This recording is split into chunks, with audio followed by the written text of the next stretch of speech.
मी तुषार भाविस्कर. त्यानंतर 8वी ते 10वी कर्तव्य आहे. तसं बघितलं तर विलास सीताराम महाजन ह्या नावाची ओळख करून देणं मालेवकरांना काही नवीन नाहीये. दादासाहेब ज्यांना प्रेमाने म्हटलं जातं, दादासाहेब हे मर्चंट बँकेमध्ये सुरुवातीच्या काळात क्लर्क म्हणून जॉईन झाले होते. पदोन्नती होत होत दादा शेवटी रिटायरमेंटला जनरल मॅनेजर देखील होते. आणि साहित्यात दादा थोरले भाऊ आणि नानांपेक्षा लहान आहे सतीश महाजन. योग असं आहे की तिघ भाऊ लिहितात. नाना आज आपल्यात नाहीये. सतीश महाजन यांची मिश्किल लिखाणाची शैली आहे. फारसं प्रसिद्ध जरी झालं नसलं पण सतीश महाजनांनी मधल्या काळामध्ये सकाळच्या माध्यमातून मतगंमत सदनामध्ये लिखाणाचा प्रयत्न केला. तुम्ही मगाशी सांगितलं की कुटुंबात कोणी लेखक वगैरे वारसा नव्हता, शेतकरी कुटुंब होतं. मग नाना, सतीश महाजन आणि बिलाला याबद्दल थोडी पार्श्वभूमी सांगा. मूळ साहित्याची रुची तर आमच्या काकांकडनं आम्हाला मिळाली आणि तीच आमची एक प्रेरणा वाटली. त्यानंतर काय झालं की मी सगळ्यात मोठा असल्यामुळे मी बँकेत नोकरीला लागलो आणि ती नोकरी करत असताना माझं भाषण अफाट होतं. मी घरी असलो की पुस्तकी किडा होतो. अक्षरशः कुठे न जाता मिळेल ते पुस्तक, अगदी छापेत कुठलाही कागद असला तरी तो मी वाचायचो. आणि त्या वाचनातून माझा व्यासंग वाढत गेला, अनुभव वाढत गेला. आणि आपण जे जग कसल्या जागी अनुभवतो ते त्या वाचनातून मला लाभलं. आमच्या कुटुंबाबद्दल म्हणायचं तर मी नोकरीला लागल्यानंतर तोपर्यंत आमच्या घरात कोणी नोकरीला नव्हतं, काही नव्हतं. पण नाना माझ्या पाठीमागे शिकत शिकत आला आणि 11वी नंतर त्यांनी शाळा सोडली आणि तो पत्रकारितेच्या क्षेत्रात गेला. आमची आजी म्हणजे आईची आई अत्यंत मिश्किल बाई, अडाणी, परंतु बोलताना प्रत्येक शब्दावर ती ऐराणीमध्ये बोलायची. पण ऐराणीमध्ये कोटी करणं किंवा मिश्किल टोमणं मारणं हे लहानपणापासून आम्ही बघत आलो. आणि त्यामुळे काय व्हायचं की हसू निर्माण व्हायचं. आणि त्याच्यातून मग पुढे तो गुण आमच्या आई मार्फत आमच्यापर्यंत पोहोचला की काय सांगता येत नाही. तिघ महाजन बंधूंच्या संदर्भाने बोलत असताना त्या प्रश्नावर अतिशय समर्पक भावनेतून दादांनी मांडणी केली आणि सांगितलं की आजीचाही संदर्भ दिला. आणि या ठिकाणी उपस्थित असलेले या आजच्या विजेत्यांना नक्कीच एक बोध घेता येईल की वाचाल तर वाचाल. दादांनी सांगितलं की काय जे छापून आलेला कागद असेल तो पूर्ण वाचून काढणे. प्रचंड असा दादांचा शब्द संग्रह असल्यामुळे घडलेल्या घटनेवर मिश्किलपणे भाष्य करायला तात्काळ लिहून ते दुसऱ्या दिवशी प्रसिद्ध होणं ही सोपी गोष्ट नाही. दादा, आपण वात्रटिका व साहित्य हे लेखन करत असताना, वात्रटिका लिहिताना विषयांची निवड कशी करता, विनोद आणि उपरोध यामधील समतोल कसा साधता?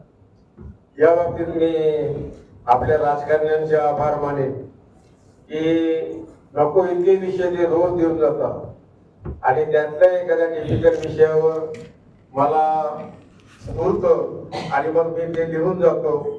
ते 2-3दा लिहून खात्री केल्यानंतर मी ते सार्वत्रिक करतो. सांगायचं तात्पर्य की आपले राजकारणी इतके कलावंत आहेत म्हणजे गल्लीपासून तर दिल्लीपर्यंत की त्यांच्या बोलण्यातून वागण्यातून विषय आपोआप मिळत जातात. पाहिजे त्याला पाहण्याची दृष्टी पाहिजे की त्या प्रसंगामधलं किंवा त्या बातमीमधलं व्यंग किंवा विसंगती ही लक्षात आली की आपोआप त्याच्यावर मला लिहिता येतं. मला एवढी कला साध्य झाली. अतिशय योग्य पद्धतीने आणि सहजगत्या हा विनोद आणि उपरोध यामधला समतोल साधत असताना रोजच्या घडणाऱ्या राजकीय घटना आणि राजकारणी याकडून आलेले शब्द आपल्या लेखनाच्या पाठीमागे प्रेरित करणारे असतात. दादा, आपण गेल्या 6-7 वर्षापासून सलग लिहित आहात बुद्धी आणि गुदगुल्या. यातील अशी गाजलेली एखादी वात्रटिका आहे, प्रासंगिक आहे की तुम्ही वारंवार अनेक कार्यक्रमांना, कवी संमेलनांना म्हणतात, ती इतर रसिक श्रोत्यांना ऐकवा. आता कोणी पर्सनली घेऊ नये, कारण प्रत्येकाची राजकीय विचारधारेवरची मान्यता असते. कदाचित माझ्या या बोलण्याने एखाद्याची विचारधारा ठेस पोचू शकतो असं आपण म्हणतो, परंतु लाईटली घ्यावं की अलीकडे गेल्या काही वर्षांपासून कथुराम गोडसेचा उदो उदो करणं चाललेलं आहे. आणि त्यावेळेस मला गांधी जयंतीच्या दिवशी एक वात्रटिका सुचली, मी ती पेपरात दिली, पेपरात छापून आली की ती अशी की माझी सर्वकालिक आवडती आणि अशी वात्रटिका आहे. तर त्याच्यात चरखा मनाला खादेला, चरखा मनाला खादेला विसर आपला काळ जुना, चरखा मनाला खादेला विसर आपला काळ जुना, आता भगव्या शाहीने लिहिला जाईल इतिहास पुन्हा. चरखा मनाला खादेला विसर आपला काळ जुना, आता भगव्या शाहीने लिहिला जाईल इतिहास पुन्हा. लोक वाचतील हाच मजकूर नव्या त्या पुतळ्यापाशी. आता पुतळे व्हायला लागलेले. लोक वाचतील हाच मजकूर नव्या त्या पुतळ्यापाशी. कोण्या माथे फिरू गांधीमुळे महात्मा नथुराम गेला फाशी, महात्मा नथुराम गेला फाशी. ही माझी मला आवडलेली, भावलेली आणि फार लोकांपर्यंत ती पोहोचलेली वात्रटिका आहे. हे नमूद करताना मला आनंद वाटतो. दादा, लेखनाच्या या प्रवासामध्ये दोन्ही गोष्टी मिळतात, टीका आणि कौतुक. ज्यावेळेस चांगलं लिहिलं जातं ते भावतं आणि त्यावर चर्चाही होते. टीका आणि कौतुक या दोन्ही गोष्टींना आपण कसं सामोरे जातो? सुदैवाने माझ्या वाट्याला टीका फारच कमी किंवा लगत नाही. विरोधक जरी असेल तरी तो ती चार ओळी किंवा ती वात्रटिका वाचून निष्किलपणे हसून लाईटली घेतो. त्यामुळे मला अजून तरी कमेंट्स मध्ये किंवा मेसेज मध्ये किंवा फोन करून कोणी काहीही अशी अभद्र टीका टिप्पणी केलेली नाही. आणि ही महाराष्ट्राची खिलाडू वृत्ती, मराठीची खिलाडू वृत्ती, मराठी माणसाची खिलाडू वृत्ती. मराठी माणूस हा कद्रू आणि कंजूस नाही, त्याला रंगवलं जातं तसं. परंतु मराठी माणूस जितका उदार मनाचा आहे तितका खचितच आपल्या इतर प्रांतातला कोणी असेल. आज मराठी दिवस आहे. माय मराठीचं अधिवेशन पण विश्व अधिवेशन नाशिकला सुरू आहे. त्यावर मी एक वात्रटिका लिहिली की महाराष्ट्र देशी मंत्रालयाच्या दारात, महाराष्ट्र देशी मंत्रालयाच्या दारात आज जी आगतिक दिसते, मंत्रालयात महाराष्ट्र देशी मंत्रालयाच्या दारात आज जी आगतिक दिसते, त्याच मराठी भाषेचे संमेलन मात्र जागतिक असते, त्याच मराठी भाषेचे संमेलन मात्र जागतिक असते. सांगायचं तात्पर्य असं की या अशा विसंगती आहेत. आपण विश्व मराठी संमेलन घेतो, पण मराठी रुजवावी, वाढावी यासाठी प्रयत्न करत नाही. आणि मराठीची जी लढून घेतलेली मुंबई आहे, त्या लढून घेतलेल्या मुंबईमध्ये आज मराठीची पिछेहाट होते. आणि हे दृश्य काही बघवत नाही, परंतु कालाय तस्मै नवा, मराठी वाढली पाहिजे. आपल्या प्रांतामध्ये इतर प्रांतीय मी येऊ नये अशा माझं मुळीच भावना नाहीये. यायला पाहिजे, पण आल्यानंतर त्यांनी मराठी शिकलं पाहिजे, जेणेकरून मराठी व्यवहार त्यांना कळेल. आपला मराठी माणूस हा गुजरात मध्ये गेला तर तिथली गुजराती बोलायला लागतो, उत्तर प्रदेशात गेला तर हिंदी बोलायला लागतो, दक्षिणेत गेला तर अजून कानडी बोलतो. परंतु सांगायचं तात्पर्य असं की आपल्या महाराष्ट्रात मात्र इतर प्रांतीय आल्यानंतर ते त्यांच्या भाषेत बोलतात आणि आपणही का कुणास ठाऊक पण न्यूनगंड बाळगून हे कित्येका दिया वो कित्येका दिया करायला सुरुवात करतो, जरी तो समोरचा मराठी असला तरी हे आपलं न्यून आहे हे मला म्हणावं लागेल. आणि या न्यूनवरनं मला एक आठवलं, आमच्या पुरोगामी देशाचं हे लाजिरवाणं न्यून आहे. आमच्या पुरोगामी देशाचं हे लाजिरवाणं न्यून आहे. पदवीधर शिपाई आपला नॉन मॅट्रिक मंत्री आणि पदवीधर पिऊन आहे. दादा आपण लेखन करत आहात, अनेक वात्रटिका सहजगत्या सादर करतात आणि अनेकांना ते भावतात. माध्यमांवर पण यावर चर्चा होती, भविष्यात त्यावर समीक्षण होईल.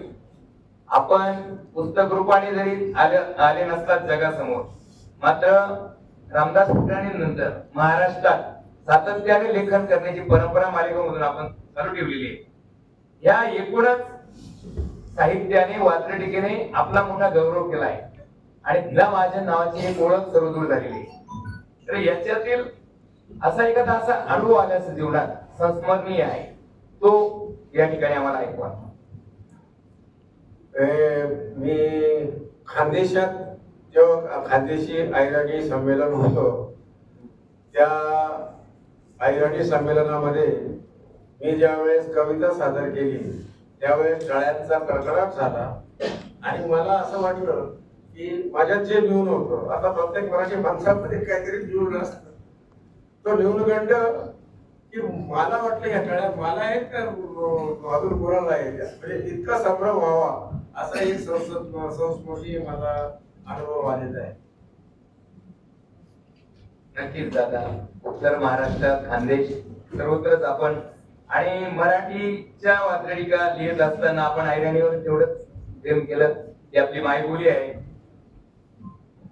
दादा, मराठी भाषेचा गौरव दिवस आज आहे. आपण गेल्या अनेक वर्षापासून लेखन करतात, नवीन लिहिणारे खूप मोठ्या प्रमाणात आहेत. तुम्ही सांगितलं कोरोनाची काही लोकांना इष्टापत्ती म्हणावी लागेल आणि त्या काळानंतर व्हॉट्सअपच्या युनिव्हर्सिटीवर मोठ्या प्रमाणावर लेखन करण्याची संख्या वाढली. तर नवीन लिहिणाऱ्यांना आपण काय संदेश द्याल? संदेश देणे इतपत मी मोठा नाहीये, परंतु तुम्ही विचारलं म्हणून मी हेच सांगेल की निरीक्षण शक्ती ही आपण जर कधी जागृत ठेवली आणि त्या घटनेमधलं किंवा बातमीमधलं विसंगती जर कधी आपल्याला कळली आणि ती भावली, तर त्याच्यावर कसं लिहिता येतं हे एक प्रत्येकाने ज्याच्या त्याच्या मजकुराप्रमाणे डेव्हलप करायचं असतं. आणि हे फारसं काही अवघड नाहीये, सहज साधे पण नाहीये, पण फारसं काही अवघड नाहीये. प्रयत्नांनी हे शक्य होऊ शकतं. धन्यवाद. आजची तरुण पिढी, येणारी नवीन पिढी आणि मराठी भाषा याबाबत तुमच्या शब्दांमध्ये आजची जी तरुण पिढी आहे, सेल म्हणजे काय हो बाबा, सेल मध्ये काय हो बाबा चिरंजीवाने विचारले तेव्हा तीर्थरूप उत्तरले. सेल म्हणजे काय हो बाबा चिरंजीवाने विचारले तेव्हा तीर्थरूप उत्तरले. अरे सेल म्हणजे वस्तूची स्वस्तात विक्री किंवा एकावर दोन फ्री. अरे सेल म्हणजे वस्तूची स्वस्तात विक्री किंवा एकावर दोन फ्री. आपल्याकडे नसतात का एका मुख्यमंत्र्यावर दोन उपमुख्यमंत्री?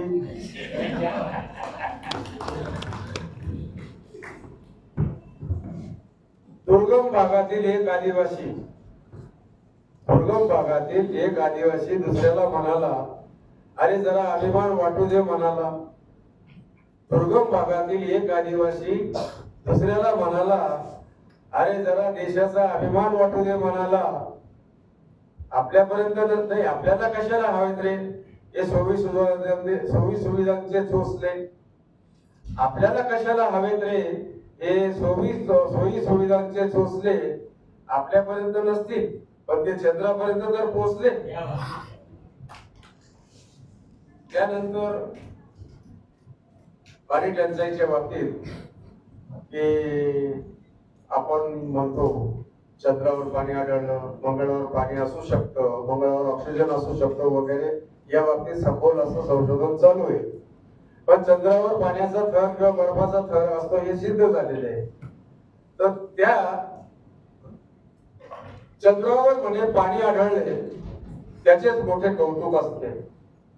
चंद्रावर म्हणे पाणी आढळले त्याचेच मोठे कौतुक असते. इथे नळ असून पाणी नाही, कोणाला स्वयंसूतक नसते. इथे नळ असून पाणी नाही, कोणाला स्वयंसूतक नसते. अंडाभर पाण्यासाठी वनवंतांना नाही, टँकर मुक्त महाराष्ट्राचं स्वप्न ओल्या पापणीतच विरघळलं. टँकर मुक्त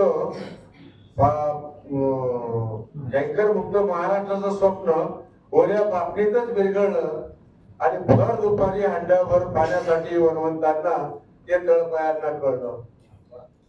तेव्हा मग स्वप्नाळू डोळ्यांना मनाले भेगाळलेले तळपाय, तेव्हा मग स्वप्नाळू डोळ्यांना मनाले भेगाळलेले तळपाय, चंद्रावरूनच नळ कनेक्शन घेणे हाच दिसतो पाणी टंचाईवर उपाय, हाच दिसतो पाणी टंचाईवर उपाय.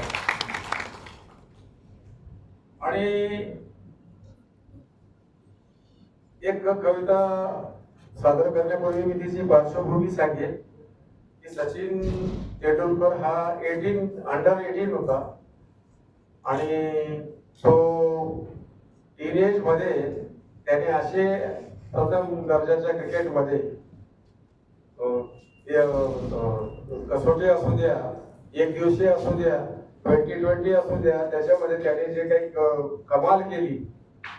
तर अशीच शारजामध्ये वर्ल्ड कपची मॅच होती आणि त्या मॅच मध्ये त्या दिवशी सचिनला जो सूर सापडला होता आणि त्याने जे विश्वविक्रम त्या मॅच मध्ये केले, तर ती मॅच मी बघत होतो. ती मॅच बघत असताना मला ही कविता स्फुरली. ही कविता माझ्या बायकोला कळली नाही आणि कळू दिली नाही, पण मी लिहिली. सचिनचा तो खेळ पाहून आणि त्याची ती कमाई पाहून बायको म्हणाली आम्हाला काहीच लागावं. सचिनचा तो खेळ आणि त्याची ती कमाई पाहून बायको म्हणाली आम्हाला काहीच रागावून. लहान असूनही बघा पोरग सारं कसं जमवतं, लहान असूनही बघा पोरग सारं कसं जमवतं. देशासाठी धावा आणि स्वतःसाठी पैसा कमवतो. 11 ते 5 बँकेत खरडे घासी करता आणि साहेबी थाटाच्या बाता माझ्यापाशी मारता. 11 ते 5 बँकेत खरडे घासी करता आणि साहेबी थाटाच्या बाता माझ्यापाशी मारता. तुम्हीही क्रिकेटर झाले असते तर काय बिघडलं असतं, तुम्हीही क्रिकेटर झाले असते तर काय बिघडलं असतं. मी म्हटलं बाई ग असं बी घडलं असतं, तुझ्यासारखं नक्षत्र पदरी माझ्या पडलं नसतं. एक्स्ट्रा का होईना साईड एक्स्ट्रा का होईना, पण घरात फिल्मी नटी असती. आपण अष्ट्रो जाऊ दे पण दारात फटफटी असती. डोक्यावरती हॅट असती, हातामध्ये बॅट असती. डोक्यावरती हॅट असती, हातामध्ये बॅट असती. कित्येक पोरी बाळींनी काळजाच्या वह्या केल्या असत्या, कित्येक पोरी बाळींनी काळजाच्या वह्या केल्या असत्या आणि मीही मोठ्या चौकात त्यावर सह्या केल्या असत्या. वा. बायको म्हणाली जळलं मेलं त्यांचं त्यांनाच खेळू द्या. डे अँड नाईट मॅच होती. बायको म्हणाली जळलं मेलं त्यांचं त्यांनाच खेळू द्या. रात्र खूप झाली आता कुशीवरती वळूया. त्याच वेळी मित्रांनो कविता मला ही स्फुरत होती. त्याच वेळी मित्रांनो कविता मला ही स्फुरत होती. विजय साजरा करायचा होता पण बायको चक्क घोरत होती. बायको चक्क घोरत होती.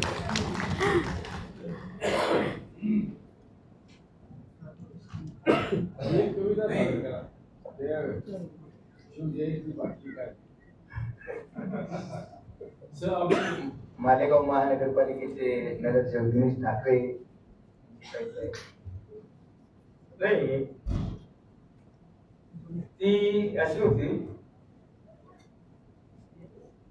माझी कविता नाही आहे ती, मी फक्त सादर करतो. दारू पिताना मी अजिबात रिस्क घेत नाही. दारू पिताना मी अजिबात रिस्क घेत नाही. मी जेव्हा घरी येतो तेव्हा बायको स्वयंपाकघरात कणिक मळत असते. मी हळूच काळ्या कपाटापाशी जातो. काळ्या कपाटापासून मोरीतल्या ग्लास धुवून घेतो. काळ्या कपाटातून बाटली काढतो. हळूच एक पेग मारतो. या कानाचं त्या कानाला पक्का चालत नाही, कारण मी कधी रिस्क घेत नाही. मी स्वयंपाकघराकडे वळून म्हणतो, जाधवांच्या मुलीचं जमलं का हो? ती म्हणते, जमते, नशीब पाहिजे ना. मी म्हणतो, अच्छा अच्छा. मी परत काळ्या कपाटाजवळ येतो. काळ्या कपाटातून बाटली काढतो. अर्थात फळीवरल्या मोरीतून ग्लास काढतो. एक पेग मारतो. या पेगचं त्या पेगला काही कळत नाही, कारण मला दारू कधी चढत नाही आणि मी कधी रिस्क घेत नाही. मी म्हणतो, तसंही जाधवांच्या मुलीचं काही वय झालं नाही म्हणा. ती म्हणते, नाही कशी 25 वर्षाची गोडी झाली. मी म्हणतो, अच्छा अच्छा. मी पुन्हा काळ्या कपाटाजवळ येतो. काळ्या कपाटातून ग्लास काढतो. मोरीच्या फळीवरून बाटली काढतो. मी ग्लासातून बाटलीमध्ये एक पेग भरतो. हळूच पितो. या कानाचा त्या कानाला पत्ता लागत नाही, कारण मी कधी रिस्क घेत नाही. मी विचारतो, जाधवांच्या मुलीचं काही बाहेर अफेअर आहे म्हणे. ती म्हणे, कुणास ठाऊक, तुम्हाला काय चौकशा, तुम्ही पडा गपचूप. मी पुन्हा काळ्या कपाटाजवळ येतो. काळ्या कपाटात बसतो. मोरीतून बाटली काढतो. काचेचा ग्लास घेतो. त्याच्यात दारू ओततो आणि एक पेग मारतो. या कानाचा त्या कानाला पत्ता लागत नाही, कारण मी कधी रिस्क घेत नाही. फोटोतून शिवाजी महाराज बघत असतात. माझ्याकडे बघून हसत असतात. बायको मोरीत बाटली घेऊन बसलेली असते. हळूच जातो. मी स्वयंपाकघरात जाऊन ती कणिक मळतो. त्यानंतर मी बायको एक पेग मारत असते. बायको अजिबात रिस्क घेत नाही आणि दारू पिताना या कानाचं त्या कानाला कळत नाही. अशी फार मोठी कविता आहे ती. शेवटी तो कशात काय होतं हे म्हणजे इंटरेस्टिंग आहे.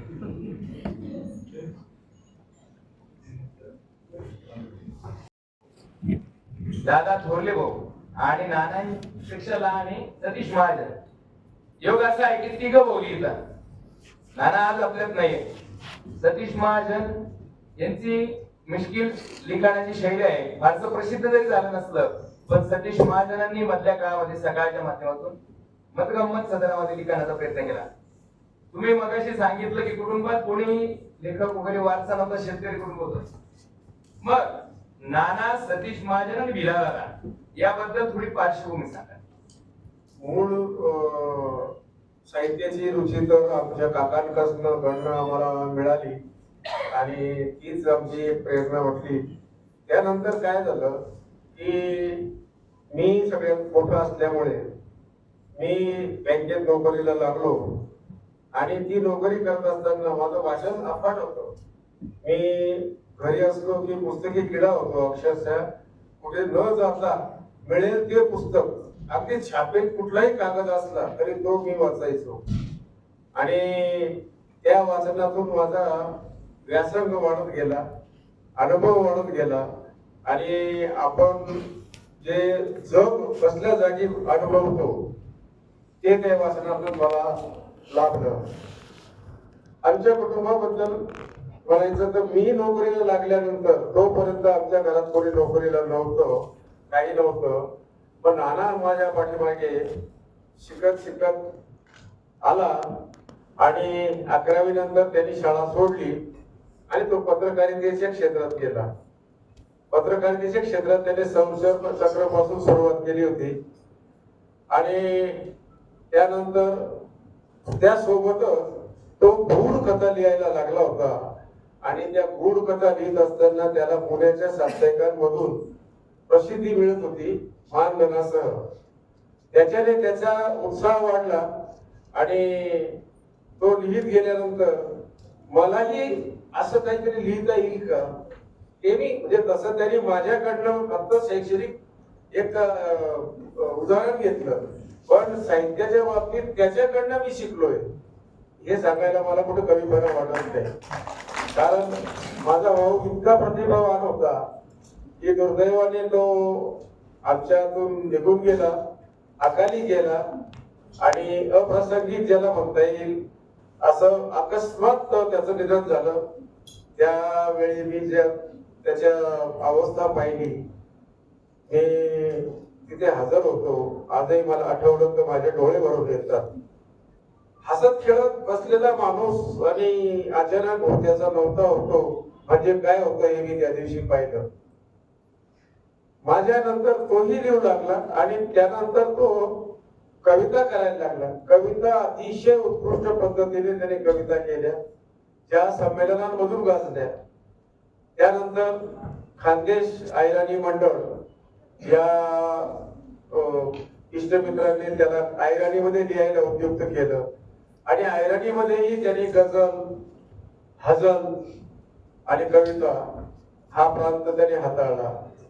आणि त्यानंतर त्याच्यापासून प्रेरणा घेऊन आमचा लहान बंधू जो विद्या मंदिर संस्थेमध्ये नोकरीला होता, गेल्या वर्षी रिटायर झाला, त्या याच्यातून त्यालाही वाचनाचं वेळ लागलं आणि त्या वाचनातून तोही मग थोडं मिश्किल लिहू लागला.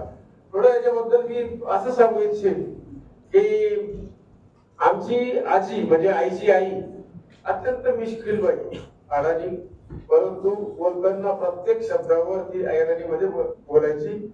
पण ऐराणीमध्ये कोटी करणं किंवा मिश्किल टोमणं मारणं हे लहानपणापासून आम्ही बघत आलो आणि त्यामुळे काय व्हायचं की हसू निर्माण यायचं, हसू निर्माण व्हायचं आणि त्याच्यातून मग पुढे तो गुण आमच्या आई मार्फत आमच्यापर्यंत पोहोचला की काय सांगता येत नाही. तिघ महाजन बंधूंच्या संदर्भाने बोलत असताना त्या प्रश्नावर अतिशय समर्पक भावनेतून दादांनी मांडणी केली आणि सांगितलं की आजीचाही संदर्भ दिला. आणि या ठिकाणी उपस्थित असलेले या आजच्या विजेत्यांना नक्कीच एक बोध घेता येईल की वाचाल तर वाचाल. दादांनी एक सांगितलं की काय जे छापून आलेला कागद असेल तो पूर्ण वाचून काढणे. प्रचंड असा दादांचा शब्द संग्रह असल्यामुळे घडलेल्या घटनेवर मिश्किलपणे भाष्य करायला तात्काळ लिहून ते दुसऱ्या दिवशी प्रसिद्ध होणं ही सोपी गोष्ट नाही. दादा, आपण वात्रटिका व साहित्य हे लेखन करत असताना वात्रटिका लिहिताना विषयांची निवड कशी करता, विनोद आणि उपरोध यामधील समतोल कसा साधता? या बाबतीत मी आपल्या राजकारण्यांचे आभार मानेन की नको इतके विषय ते रोज देऊन जातात आणि त्यातल्या एखाद्या डिफिकल्ट विषयावर मला स्फूर्त आणि मग मी ते लिहून जातो. ते 2-3दा लिहून खात्री केल्यानंतर मी ते सार्वत्रिक करतो. सांगायचं तात्पर्य की आपले राजकारणी इतके कलावंत आहेत म्हणजे गल्लीपासून तर दिल्लीपर्यंत की त्यांच्या बोलण्यातून वागण्यातून विषय आपोआप मिळत जातात. पाहिजे त्याला पाहण्याची दृष्टी पाहिजे की त्या प्रसंगामधलं किंवा त्या बातमीमधलं व्यंग किंवा विसंगती ही लक्षात आली की आपोआप त्याच्यावर मला लिहिता येतं. मला एवढी कला साध्य झाली. छान, अतिशय योग्य पद्धतीने आणि सहजगत्या हा विनोद आणि क्रोध यामधला समतोल साधत असताना रोजच्या घडणाऱ्या राजकीय घटना आणि राजकारणी याकडून आलेले शब्द आपल्या लेखनाच्या पाठीमागे प्रेरित करणारे असतात. दादा, आपण गेल्या 6-7 वर्षापासून सलग लिहित आहात बुद्धी आणि गुदगुल्या. त्यातील अशी गाजलेली एखादी वात्रटिका आहे, प्रासंगिक आहे, की तुम्ही वारंवार अनेक कार्यक्रमांना, कवी संमेलनांना म्हणतात, ती इतर रसिक श्रोत्यांना ऐकवा. आता कोणी पर्सनली घेऊ नये, कारण प्रत्येकाची राजकीय विचारधारेवरची मान्यता असते. कदाचित माझ्या या बोलण्याने एखाद्याची विचारधारा ठेस पोचू शकतो असं आपण म्हणतो, परंतु लाईटली घ्यावं की अलीकडे गेल्या काही वर्षांपासून नथुराम गोडसेचा उदो उदो करणं चाललेलं आहे. आणि त्यावेळेस मला गांधी जयंतीच्या दिवशी एक वात्रटिका सुचली. मी ती पेपरात दिली, पेपरात छापून आली की ती अशी की माझी सर्वकालिक आवडती आणि अशी वात्रटिका आहे. तर त्याच्यात चरखा मनाला खादीला विसर आपला काळ जुना. चरखा मनाला खादीला विसर आपला काळ जुना. आता भगव्या शाहीने लिहिला जाईल इतिहास पुन्हा. चरखा मनाला खादीला विसर आपला काळ जुना. आता भगव्या शाहीने लिहिला जाईल इतिहास पुन्हा. लोक वाचतील हाच मजकूर नव्या त्या पुतळ्यापाशी. आता पुतळे व्हायला लागलेले. लोक वाचतील हाच मजकूर नव्या त्या पुतळ्यापाशी. कोण्या माथे फिरू गांधीमुळे महात्मा नथुराम गेला फाशी. महात्मा नथुराम गेला फाशी. ही माझी मला आवडलेली, भावलेली आणि फार लोकांपर्यंत ती पोहोचलेली वात्रटिका आहे. हे नमूद करताना मला आनंद वाटतो. दादा, लेखनाच्या या प्रवासामध्ये दोन्ही गोष्टी मिळतात, टीका आणि कौतुक. ज्यावेळेस चांगलं लिहिलं जातं ते भावतं आणि त्यावर चर्चाही होते. टीका आणि कौतुक या दोन्ही गोष्टींना आपण कसं सामोरे जातो? सुदैवाने माझ्या वाट्याला टीका फारच कमी किंवा लगत नाही. विरोधक जरी असेल तरी तो 3-4 ओळी किंवा ती वात्रटिका वाचून निष्किलपणे हसून लाईटली घेतो. त्यामुळे मला अजून तरी कमेंट्स मध्ये किंवा मेसेज मध्ये किंवा फोन करून कोणी काहीही अशी अभद्र टीका टिप्पणी केलेली नाही. आणि ही महाराष्ट्राची खिलाडू वृत्ती, मराठीची खिलाडू वृत्ती, मराठी माणसाची खिलाडू वृत्ती. मराठी माणूस हा कद्रू आणि कंजूस नाही, त्याला रंगवलं जातं तसं. परंतु मराठी माणूस जितका उदार मनाचा आहे तितका खचितच आपल्या इतर प्रांतातला कोणी असेल. आज मराठी दिवस आहे. माय मराठीचं अधिवेशन पण विश्व अधिवेशन नाशिकला सुरू आहे. त्यावर मी एक वात्रटिका लिहिली की महाराष्ट्र देशी मंत्रालयाच्या दारात आज जी आगतिक दिसते. महाराष्ट्र देशी मंत्रालयाच्या दारात आज जी आगतिक दिसते, त्याच मराठी भाषेचे संमेलन मात्र जागतिक असते. त्याच मराठी भाषेचे संमेलन मात्र जागतिक असते. सांगायचं तात्पर्य असं की या अशा विसंगती आहेत. आपण विश्व मराठी संमेलन घेतो, पण मराठी रुजवावी, वाढावी यासाठी प्रयत्न करत नाही. आणि मराठीची जी लढून घेतलेली मुंबई आहे, त्या लढून घेतलेल्या मुंबईमध्ये आज मराठीची पिछेहाट होते. आणि हे दृश्य काही बघवत नाही, परंतु कालाय तस्मै नवा. मराठी वाढली पाहिजे. आपल्या प्रांतामध्ये इतर प्रांतीय मी येऊ नये अशा माझं मुळीच भावना नाहीये. यायला पाहिजे, पण आल्यानंतर त्यांनी मराठी शिकलं पाहिजे, जेणेकरून मराठी व्यवहार त्यांना कळेल. आपला मराठी माणूस हा गुजरात मध्ये गेला तर तिथली गुजराती बोलायला लागतो, उत्तर प्रदेशात गेला तर हिंदी बोलायला लागतो, दक्षिणेत गेला तर अजून कानडी बोलतो.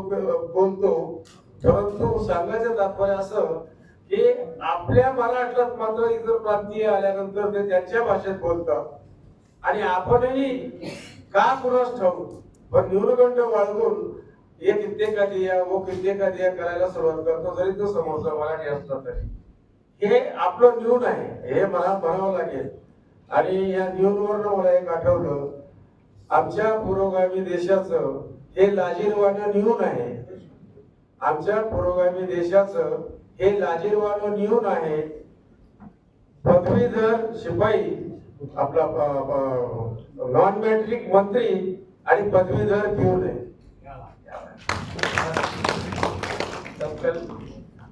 दादा, आपण लेखन करत आहात, अनेक वात्रटिका सहजगत्या सादर करतात आणि अनेकांना ते भावतात. माध्यमांवर पण यावर चर्चा होती, भविष्यात त्यावर समीक्षण होईल. आपण पुस्तक रूपाने जरी आले नसतात जगासमोर, मात्र रामदास फुटाणेंनंतर महाराष्ट्रात सातत्याने लेखन करण्याची परंपरा मालिकामधून आपण चालू ठेवलेली आहे. या एकूणच साहित्याने वात्रटिकेने आपला मोठा गौरव केला आहे आणि न माझ्या नावाची एक ओळख सर्वदूर झालेली आहे. तर याच्यातील असा एखादा असा अनुभव आल्यास जीवनात संस्मरणीय आहे, तो या ठिकाणी आम्हाला ऐकवा. मी खानदेशात जेव्हा खानदेशी ऐराणी संमेलन होतं, त्या ऐराणी संमेलनामध्ये मी ज्यावेळेस कविता सादर केली त्यावेळेस टाळ्यांचा कडकडाट झाला आणि मला असं वाटलं की माझ्यात जे न्यून होतं, आता प्रत्येक मराठी माणसामध्ये काहीतरी न्यून असतं, तो न्यूनगंड की मला वाटलं या टाळ्या मला आहेत का अजून कोणाला आहे, म्हणजे इतका संभ्रम व्हावा असा एक संस्मृती मला अनुभव आलेला आहे. नक्कीच दादा, उत्तर महाराष्ट्रात खानदेश सर्वत्रच आपण आणि मराठीच्या वात्रटिका लिहित असताना आपण ऐराणीवर तेवढंच प्रेम केलं, ही आपली मायबोली आहे. दादा, मराठी भाषेचा गौरव दिवस आज आहे. आपण गेल्या अनेक वर्षापासून लेखन करतात, नवीन लिहिणारे खूप मोठ्या प्रमाणात आहेत. तुम्ही सांगितलं कोरोनाची काही लोकांना इष्टापत्ती म्हणावी लागेल आणि त्या काळानंतर व्हॉट्सअपच्या युनिव्हर्सिटीवर मोठ्या प्रमाणावर लेखन करण्याची संख्या वाढली. तर नवीन लिहिणाऱ्यांना आपण काय संदेश द्याल? संदेश देणे इतपत मी मोठा नाहीये, परंतु तुम्ही विचारलं म्हणून मी हेच सांगेल की निरीक्षण शक्ती ही आपण जर कधी जागृत ठेवली आणि त्या घटनेमधलं किंवा बातमीमधलं विसंगती जर कधी आपल्याला कळली आणि ती भावली, तर त्याच्यावर कसं लिहिता येतं हे एक प्रत्येकाने ज्याच्या मजकुराप्रमाणे डेव्हलप करायचं असतं. आणि हे फारसं काही अवघड नाहीये, सहज साधे पण नाहीये, पण फारसं काही अवघड नाहीये. प्रयत्नांनी हे शक्य होऊ शकतं. धन्यवाद. आजची तरुण पिढी, येणारी नवीन पिढी आणि मराठी भाषा याबाबत तुमच्या शब्दांमध्ये आजची जी तरुण पिढी आहे, अजून एक दोन वात्रटिका रसिक श्रोत्यांना ऐकवाल अशी मी अपेक्षा आहे. वात्रटिका आणि कविता या मी निवडून काढलेल्या आहेत. माझ्यावर तसा प्रभाव रामदास फुटाणेंचा झालेला आहे, तसाच प्रमोद शिंदेचा झालेला आहे, मंगेश पाडगावकरांचा झालेला आहे. त्यांनीही वात्रटिका लिहिलेली आहे. तीळ नावाची वात्रटिका ही प्रमोद शिंदेंनी लिहिलेली. ते असं म्हणतात की गालावरचा तीळ तिने वाटून दिला सातांना. आपण जसं म्हणतो की एक तीळ 7 भावांनी वाटून खावा, आता तो तीळ 7 भाऊ पूर्वी वाटून खात होते, कसे खात होते त्यांना माहिती, पण आताच्या भावाला तर पुरा तीळचा लाडू लागतो. तर गालावरचा तीळ तिने वाटून दिला सातांना, प्रत्येकाचा ओठ तिचा गालाजवळ जाताना नाही झाली वादावादी, कारण तिचा गाल समाजवादी. प्रभू शिंदेची वात्रटिका आहे. त्यानंतर अशीच त्यांची एक वात्रटिका आहे की खुर्ची म्हणाली टेबलाला, चल आपण लग्न करू. खुर्ची म्हणाली टेबलाला, चल आपण लग्न करू. टेबल म्हणाला, करू गो करू, पण तुझ्यावर कोणी बसलं तरी काय करू. मंगेश पाडगावकरांची एक वात्रटिका आहे, अतिशय म्हणजे सुंदर आहे, मला आवडली की एकदा एका भोपळ्याला हलकेच पेंग आली. एकदा एका भोपळ्याला हलकेच पेंग आली आणि स्वप्नात त्याच्या चवळीची शेंग आली. अशा याच्यातून मला ते त्यानंतर कुंकुवाच्या जागी सेल म्हणजे काय हो बाबा, सेल मध्ये काय हो बाबा चिरंजीवाने विचारले तेव्हा तीर्थरूप उत्तरले. सेल म्हणजे काय हो बाबा चिरंजीवाने विचारले तेव्हा तीर्थरूप उत्तरले. अरे सेल म्हणजे वस्तूची स्वस्तात विक्री किंवा एकावर दोन फ्री. अरे सेल म्हणजे वस्तूची स्वस्तात विक्री किंवा एकावर दोन फ्री. आपल्याकडे नसतात का एका मुख्यमंत्र्यावर दोन उपमुख्यमंत्री.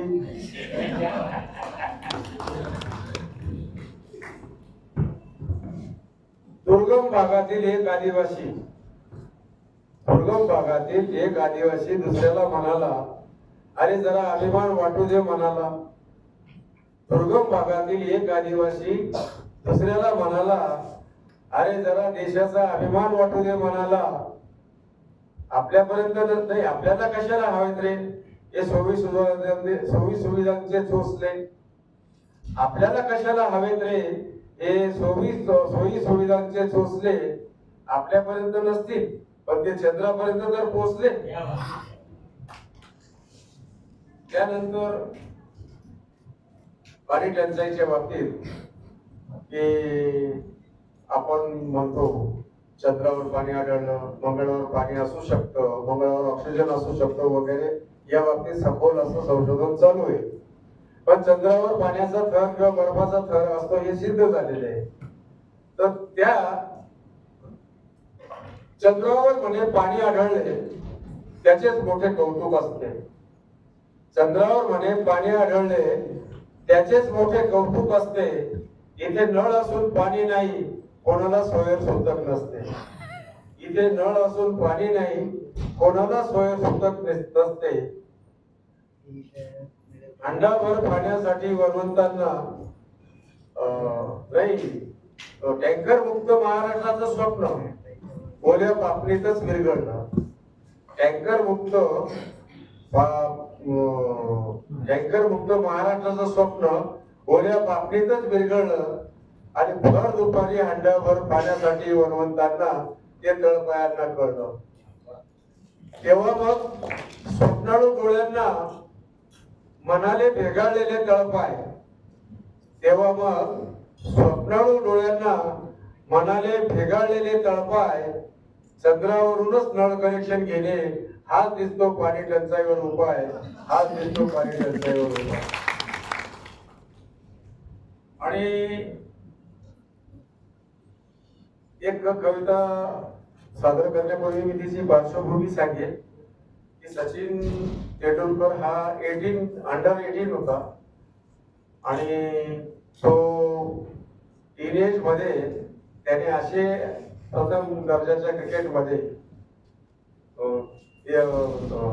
कसोटी असू द्या, एक दिवसीय असू द्या, 2020 असू द्या, त्याच्यामध्ये त्याने जे काही कमाल केली. तर अशीच शारजामध्ये वर्ल्ड कपची मॅच होती आणि त्या मॅच मध्ये त्या दिवशी सचिनला जो सूर सापडला होता आणि त्याने जे विश्वविक्रम त्या मॅच मध्ये केले. तर ती मॅच मी बघत होतो. ती मॅच बघत असताना मला ही कविता स्फुरली. ही कविता माझ्या बायकोला कळली नाही आणि कळू दिली नाही, पण मी लिहिली. सचिनचा तो खेळ पाहून आणि त्याची ती कमाई पाहून बायको म्हणाली आम्हाला काहीच लागावं. सचिनचा तो खेळ आणि त्याची ती कमाई पाहून बायको म्हणाली आम्हाला काहीच रागावून. लहान असूनही बघा पोरग सारं कसं जमवतं. लहान असूनही बघा पोरग सारं कसं जमवतं. देशासाठी धावा आणि स्वतःसाठी पैसा कमवतं. 11 ते 5 बँकेत खरडे घासी करता आणि साहेबी थाटाच्या बाता माझ्यापाशी मारता. 11 ते 5 बँकेत खरडे घासी करता आणि साहेबी थाटाच्या बाता माझ्यापाशी मारता. तुम्हीही क्रिकेटर झाले असते तर काय बिघडलं असतं. तुम्हीही क्रिकेटर झाले असते तर काय बिघडलं असतं. मी म्हटलं बाई ग असं बी घडलं असतं. तुझ्यासारखं नक्षत्र पदरी माझ्या पडलं नसतं. एक्स्ट्रा का होईना साईड एक्स्ट्रा का होईना पण घरात फिल्मी नटी असती. अपोलो अॅस्ट्रो जाऊ दे पण दारात फटफटी असती. डोक्यावरती हॅट असती हातामध्ये बॅट असती. डोक्यावरती हॅट असती हातामध्ये बॅट असती. कित्येक पोरी बाळींनी काळजाच्या वह्या केल्या असत्या. कित्येक पोरी बाळींनी काळजाच्या वह्या केल्या असत्या आणि मीही मोठ्या चौकात त्यावर सह्या केल्या असत्या. वा. बायको म्हणाली जळलं गेलं त्यांचं त्यांनाच खेळू द्या. गेल्या नाईट मॅच होती. बायको म्हणाली जळलं गेलं त्यांचं त्यांनाच खेळू द्या. रात्र खूप झाली आता कुशीवरती वळूया. त्याच वेळी मित्रांनो कविता मला ही स्फुरत होती. त्याच वेळी मित्रांनो कविता मला ही स्फुरत होती. विजय साजरा करायचा होता पण बायको चक्क घोरत होती. बायको चक्क घोरत होती.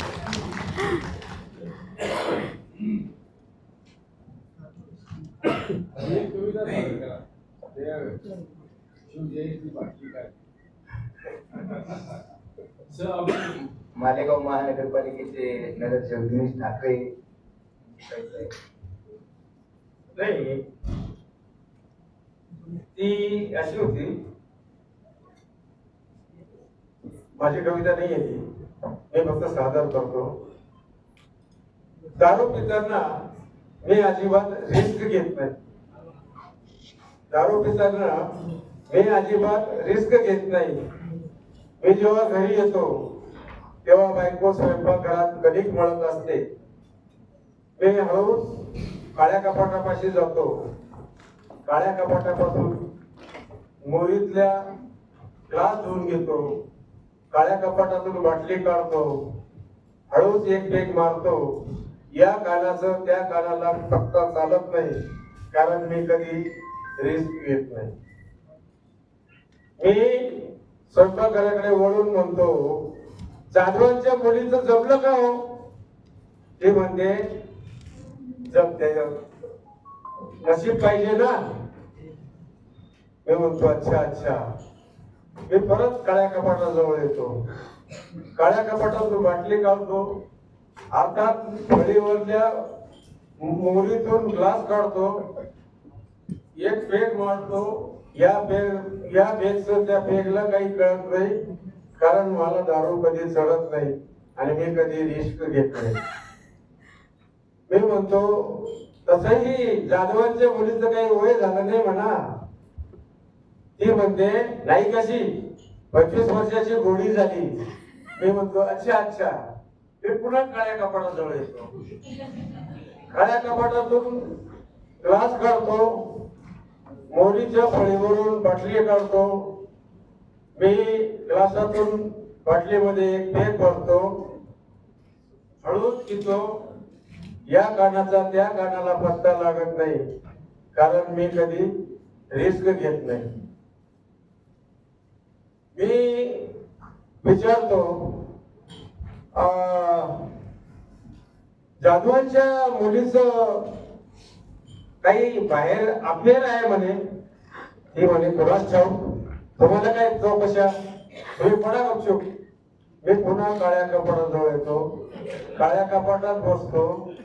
मोरीतून बाटली काढतो. काचेचा ग्लास घेतो. त्याच्यात दारू ओततो. आणि एक पेग मारतो, या कानाचा त्या कानाला पत्ता लागत नाही, कारण मी कधी रिस्क घेत नाही. फोटोतून शिवाजी महाराज बघत असतात, माझ्याकडे बघून हसत असतात. बायको मोरीत बाटली घेऊन बसलेली असते. हळूच जातो, मी स्वयंपाकघरात जाऊन ती कणिक मळतो. त्यानंतर मी बायको एक पेग मारत असते. बायको अजिबात रिस्क घेत नाही आणि दारू पिताना या कानाचं त्या कानाला कळत नाही. अशी फार मोठी कविता आहे ती. शेवटी शेवटी तो कशात काय होतं हे म्हणजे इंटरेस्टिंग. त्याला 67 सांगितले का तो पटकन लिहिला, पण त्याला 67 जर सांगितलं तर त्याला फिगर लिहिता येणार नाही. अशी आजची ही वास्तवता आहे. महाजन साहेबांनी अतिशय सुंदर वास्तविका या ठिकाणी सादर केल्या आणि त्या वास्तवाला धरून होत्या. तरी त्या विनोदी होत्या, पण काही गोष्टी जी कुंकवाची टिकली झाली आणि स्नानमुळं काय सौभाग्यवती झाली ही सत्यता आहे. मी म्हणजे माझ्यावरून सांगतो, मला बाकीच्या महिलांचा अपमान नाही करायचा, आणि सत्यता आहे. महिला त्या स्नानगृहात आता त्या लावून देतात, त्या पण वेगवेगळ्या टिकल्या त्या स्नानगृहात लावलेल्या असतात. असो, हा विनोदाचा भाग आहे. वेळ बराच झालेला आहे आणि मी मालेगाव शहरातील मी ऑब्झर्व केलं असेल, झुप काकानी विद्यालय असेल, वर्धमान शाळा असेल, अजून मराठीतल्या काही अभिनव शाळा आहे, त्यामध्ये केबीएच विद्यालय आहे, आरबीएच कन्या विद्यालय आहे. या बोटावर मोजण्या इतक्या मराठी शाळा मालेगाव शहरामध्ये, त्यामध्ये विद्यार्थी शिक्षण घेतात. आणि इंग्रजी मीडियम जर म्हणाल तर 100च्या पुढे असतील. म्हणजे काही तर फक्त senior KG, junior KG course आहे, काही फक्त 4th पर्यंत आहे, बरोबर की काही 10th पर्यंत आहे. नंतर या विद्यार्थ्यांना ऍडमिशन इतके प्रॉब्लेम येतात तर ते 7-10 किड्स म्हणून 2 युनिट तयार झाले. माझी माहिती आहे 4th स्टँडर्ड पर्यंत ती स्कूल आहे. मग तो विद्यार्थी 4थी पर्यंत त्या शाळेत शिकतो आणि परत 5वीला लिटिल एंजल्स, LVS, नाहीतर आपली मोतीबाग नाक्यावरती दत्तानीची शाळा, तक्षशिला, या 3च शाळा ऑप्शन येते. आता एक राजीव गांधी आणि पोद्दार म्हणून या दाभाडी रोडला आले. आणि या शाळांमध्ये जी मराठी शिकवली गेली पाहिजे ती त्या प्रमाणात शिकवली जात नाही. मी प्रशासनाला विनंती करेन की आपल्या अधिकाराचा तसं पाहायला गेलं तर आपल्या गावाला शिक्षण मंत्री लाभलेले, परंतु जी फॅक्ट आहे मी आपल्यासमोर मांडतो. आणि जी मी ज्या शाळांची नाव घेतली, झुप काकानी विद्यालय असेल, वर्धमान शाळा असेल किंवा आरबीएस, केबीएस, या ठिकाणी अभिनव या शाळा आहेत, या शाळांमध्ये ही मराठीचे विद्यार्थी आज शिक्षण घेत आहेत. त्या पालकांना मी खरोखर धन्यवाद देईन. आम्ही सुद्धा 10वी पर्यंत मराठीच्या शाळेत शिकलो. आता माझं सांगतं कदाचित महापालिकेच्या शाळेत शिक्षण झालं असेल. आपल्या मंत्री महोदयांचे सुद्धा म्युन्सिपल हायस्कूलमध्ये शिक्षण झालेलं आहे 10वी पर्यंत, आणि नंतर त्यांनी डिप्लोमा गव्हर्नमेंट कॉलेजमध्ये घेतला. आता ही विचार करण्याची गरज आपल्या सर्वांना आहे, म्हणजे राजकारण्यांपासून, प्रशासनापासून आणि पालकांपर्यंत. ही मराठी भाषा टिकवायची असेल तर ते आपल्या स्वतःच्या कुटुंबापासून, आपल्या घरापासून ते शिक्षण बुजवलं तर ते टिकेल. नाहीतर आपण आता नदीच्या इकडे आलो, भैया ये कितने को मिलेगा, ये क्या भाव है, कितना भाडा लोगे. आपण स्वतः तो जरी बोलत नसला, महाजन साहेबांनी सांगितलं की आपण मुंबई पुण्यात जर गेलो तर आपल्या तोंडून आपण जरी मराठी असलो तर आपण हिंदी बोलतो. आणि आजच्या महापौर मॅडमांनी आज जो प्रयत्न केला मराठी वाचण्याचा, मला आनंद झाला. कारण कालच्याच दिवशी जेव्हा स्टँडिंग सदस्य आणि महिला बालकन सदस्यांची नावं वाचण्याची जेव्हा त्यांच्यावर जबाबदारी आली होती, त्यांनी नगर सचिवांना आदेश केला आणि ती नावं वाचण्यास सांगितली. मला शंका आली होती की मॅडम त्यांना मराठी वाचता येत नसेल, परंतु आज वाचून का होईना त्यांनी तो प्रयत्न केला आणि येणाऱ्या काळात ते अतिशय शुद्ध मराठी बोलतील अशी आशा व्यक्त करतो. इथे थांबतो आणि प्रशासनाचे या ठिकाणी धन्यवाद व्यक्त करतो. ठीक आहे साहेब, आपण सुंदर या ठिकाणी महाजन साहेबांची मुलाखत घेतली आणि तुम्ही दोघेही भाग्यवान या त्या दोघं चेहरे, तुम्ही तर महापौर मॅडमांच्या चेहऱ्यावर बसला म्हणजे खरं तर आजचा दिवस कशासाठी साजरा करावा याचा बराच उहापोह या मुलाखतीच्या निमित्ताने या ठिकाणी झाली.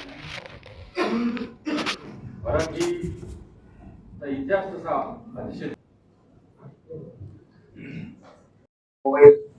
आणि हसमुख चेहरे, तुमच्या चेहऱ्यावरचे हावभाव ते सांगत होते आजचा मराठी दिन यशस्वी झाला.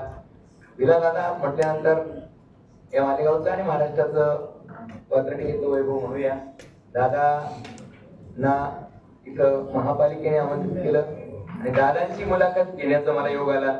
याबद्दल महापालिका मालेगाव यांचे आयुक्त, अतिरिक्त आयुक्त, सर्व अधिकारी, महापौर, उपमहापौर, नगरसेवक या सर्वांचं मनापासून आभार मानतो आणि आम्ही थांबतो. धन्यवाद. आपण गेले 1.5 तास जे मला सहन केलं त्याबद्दल मी आपल्या शतशः आभारी. धन्यवाद दिघे सर आणि दादासाहेब. मी कसं हे शब्दात व्यक्त होता येत नाही आणि की दादासाहेब आणि सर आमच्या घरातल्याच परिवाराचे, सम्राट मंडळाचे दादासाहेब संस्थापक सदस्य आहे आणि दादांच्या खूप साऱ्या वात्रटिका आहेत. आताच एक दादांनी रिचार्ज काळात सन्मान्य उपमुख्यमंत्री अजितदादा पवार यांच्या निधनानिमित्त एक वात्रटिका केलेली होती. मी तुम्हाला ती ऐकवतो.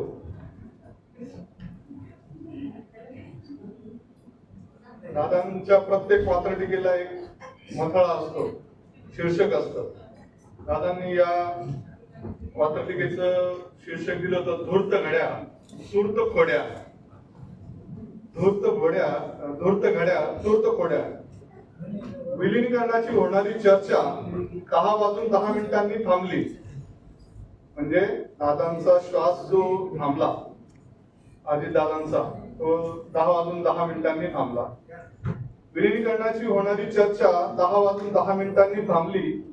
चर्चेचेच 12 वाजल्याने म्हणे मुहूर्त घटिका नको तितकी लांबली. म्हणजे दादांनी ही 4 दिवसापूर्वीच केलेली ही वात्रटिका आहे. अजून एक वात्रटिका मी सांगतो दादांची.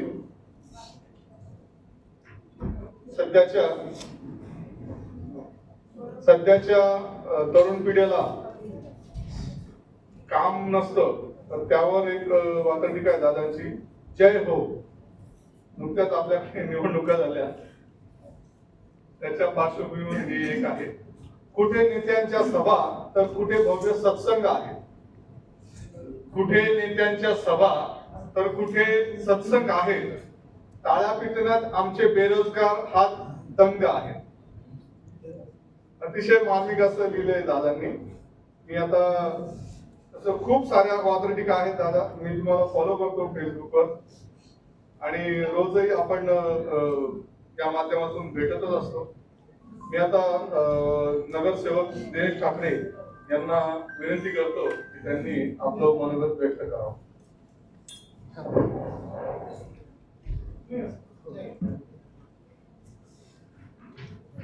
आपण कार्यक्रमाच्या समारोपाकडे चाललो आहोत. त्यानंतर ग्रुप फोटो होईल आणि कार्यक्रम संपन्न होईल. त्याच्या अगोदर दिनेश ठाकरे साहेब आणि निलेश दादा आपलं मनोगत व्यक्त करतील. दिनेश ठाकरे. आजच्या मराठी राजभाषा